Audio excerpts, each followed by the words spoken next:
Halo guys, kenalin kami dari kelompok Torch is All You Need. Dan di video kali ini kita akan mempresentasikan seputar library feed forward neural network ya. Di sini gua Mulfatur Rizky, NIM 135233105 dan Ini aku Ahmad Wicaksono dengan NIM 135233121. tanpa berlama-lama lagi kita langsung start aja ke penjelasannya. Let's go. Langsung aja kita mulai dari si arsitektur FFNN. Kita mulai dari komponen layernya. Itu kita pakai yang linear.py linear. Jadi di sini tuh ada dua pilihan, kita bisa antara mau pakai tensor atau si np.array. Bedanya itu paling ada di outputnya. Kalau si tensor ini bakal pakai si operasi xt yang dimultiply dengan si wake-nya. Terus kalau emang ada bias nanti bisa ditambahin. Sedangkan untuk yang ND array-nya itu bisa langsung mengoperasikan x dimultiply dengan dikali dengan si weight-nya langsung. Terus kalau ada bias ya langsung ditambah aja. Nah, lanjut kita ada fungsi aktivasi juga. Di sini tuh sebenarnya yang disuruh itu ada ReLU, sigmoid, tanha, sama softmax. Cuman di sini kita ada tambahan GLU sama CellU. Untuk GLU sendiri itu sebenarnya rumusnya ya, cuma nambahin alpha di itunya parameternya. Terus dia nge-return x dikali dari satu per satu yang di eksponen eksponensial pangkat dari si min alpha kali x. Untuk ReLU sendiri sama dengan yang di kuliah kita, bakal nge-return 0 ketika dia negatif dan X ketika dia lebih dari ketika dia positif. Untuk value itu dia pakai parameter alpha dan lambda. Kalau dia itu bakal kurang lebih bakal nge-return lambdanya yang dikali sama NP. Kalau X-nya lebih dari 0 bakal nge-return X. Cuman kalau di selain itu dia bakal nge-return value alpha dikali dengan si eksponensial pangkat X-nya dikurang satu. Terus untuk sigmoid sendiri itu kurang lebih sama ya kayak yang di kuliah, bakal nge-return 1 per 1 ditambah eksponensial pangkat i-nya, atau di sini tuh kita namanya min clip. Terus softmax itu ya kurang lebih sama. Dia bakal nge-return exponential values yang dibagi dengan si sum dari semua exponential values yang ada. Untuk tanha sendiri ya cuman nge-return tanha dari si x. Lanjut kita bahas komponen loss function ya. Loss function itu ada di sini. Oke. Di sini tuh sebenarnya disuruh MSE, binary cross entropy sama categorical. Tapi di sini kita ada tambahan L1, ya tambahan L1. Untuk MSE sendiri itu rumusnya akar dari prediction dikurang targetnya. Kalau L1 loss itu ya mutlak dari prediction yang dikurangi sama target. Nah, di sini kita bakal bahas cross entropinya. Kita bakal pakai dimensi 2. Jadi kalau emang dia lebih dari 2 atau kurang dari itu, dia bakal nge-return si errornya.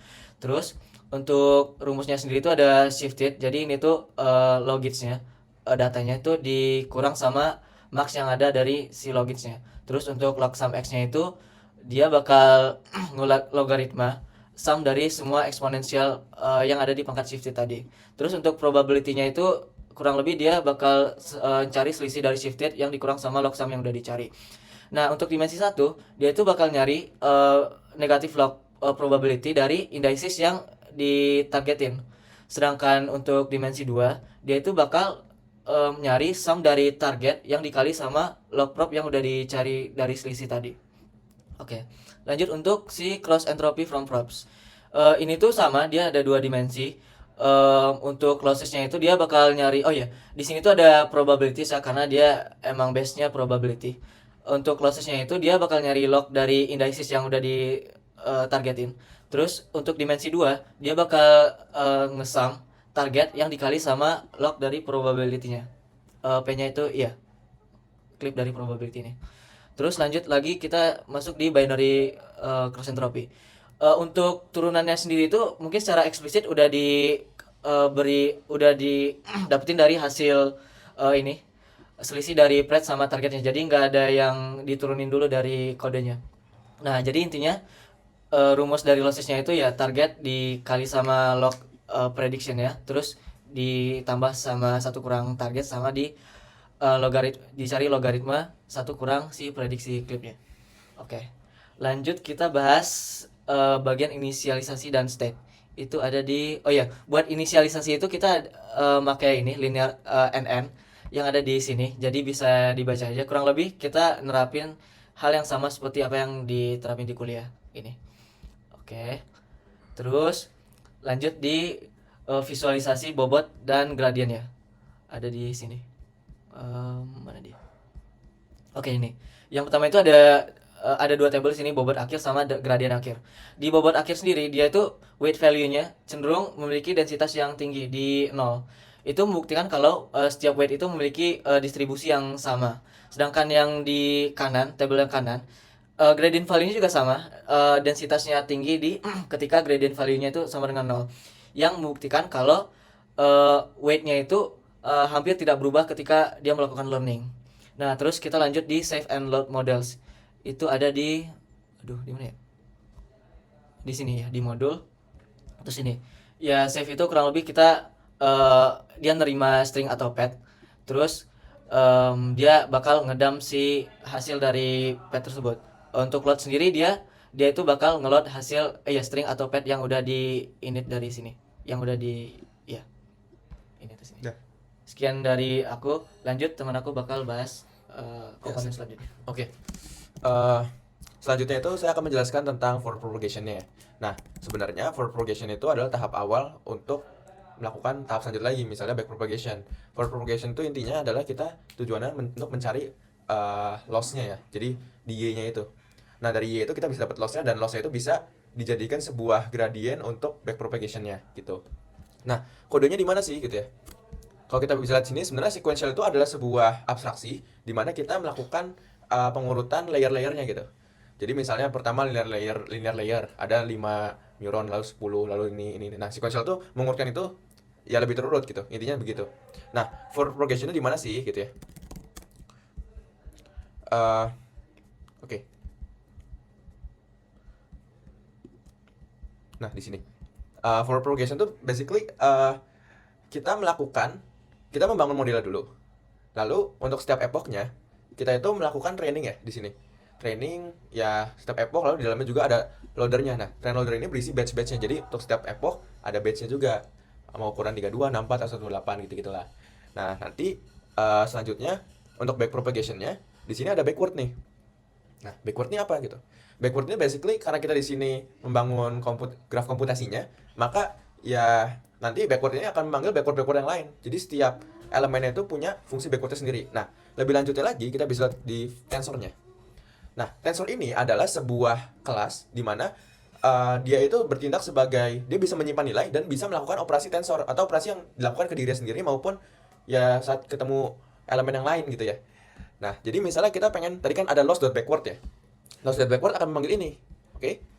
Nah, lalu dia akan membangun semacam graf komputasi yang kita maksud sini. Nah, cara ngebuatnya gimana? Jadi, misalkan kita punya nih, kita misalkan punya di sini let's say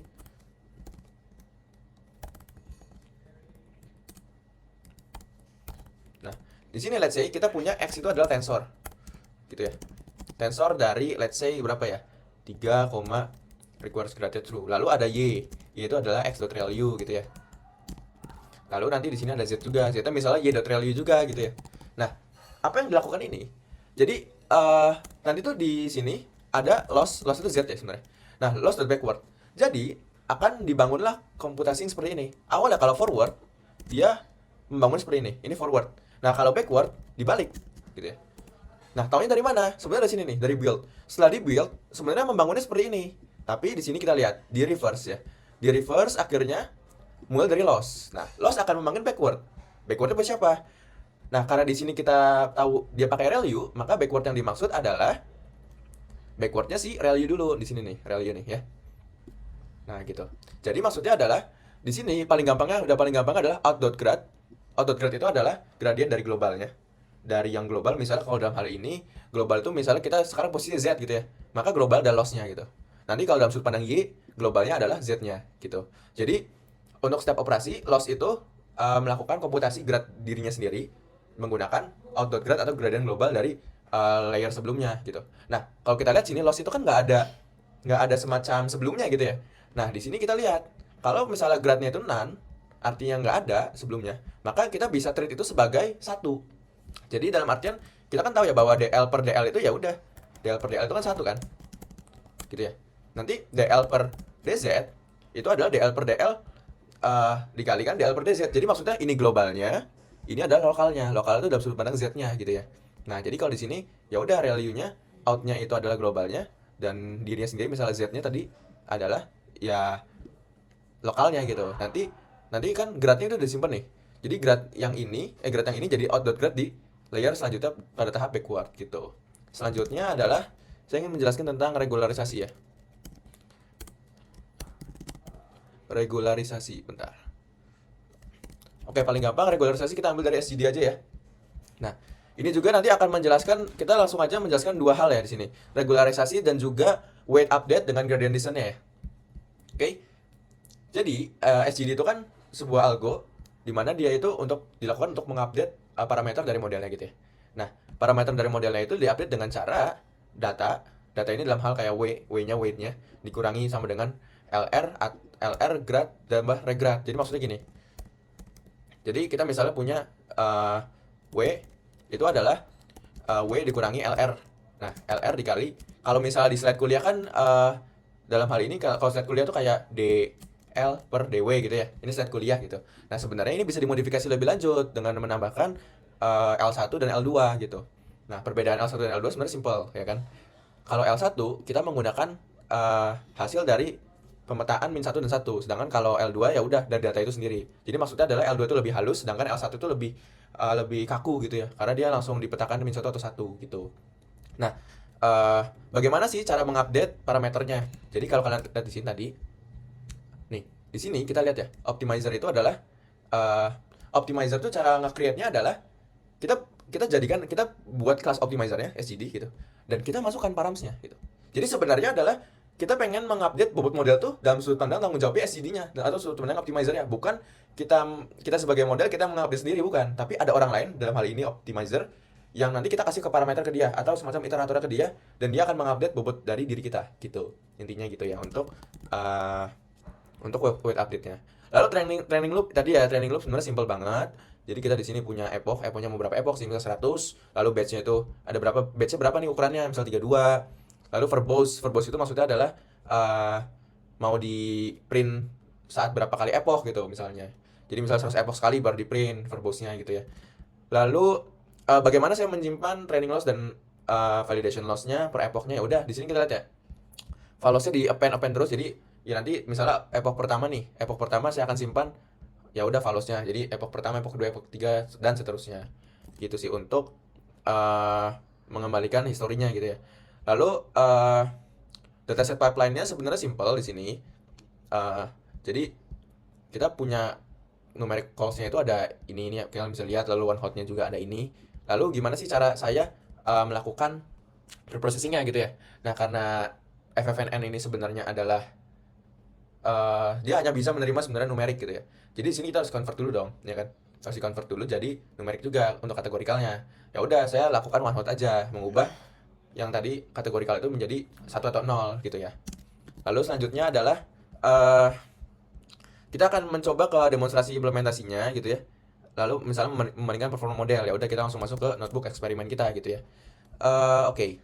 Jadi notebook eksperimen pertama ada, nah di sini ini kan udah di processing gitu ya. Setelah di processing kita coba cek nih depth dan width-nya gitu ya. Nah, setelah kita run gitu, bisa terlihat bahwa untuk width 8 tuh dalam artian banyak neuronnya gitu ya. Banyak neuronnya itu 8, ternyata lebih bagus yang 8 dibandingkan 32. Dalam hal ini kita bisa interpretasikan ya semakin kompleks modelnya gitu, belum tentu akan semakin bagus, bisa jadi akan semakin sulit. Karena misalnya datanya udah terlalu gampang nih untuk diseparasikan gitu, atau ya lebih gampang untuk didetermine, ya kita cukup nggak perlu terlalu banyak neuronnya gitu untuk kali ini ya. Lalu depth ini berarti kedalamannya gitu ya. Kedalamannya kita juga bisa lihat sini. Ternyata kedalaman 2 sama 4 misalnya kita yang paling kelihatan ya.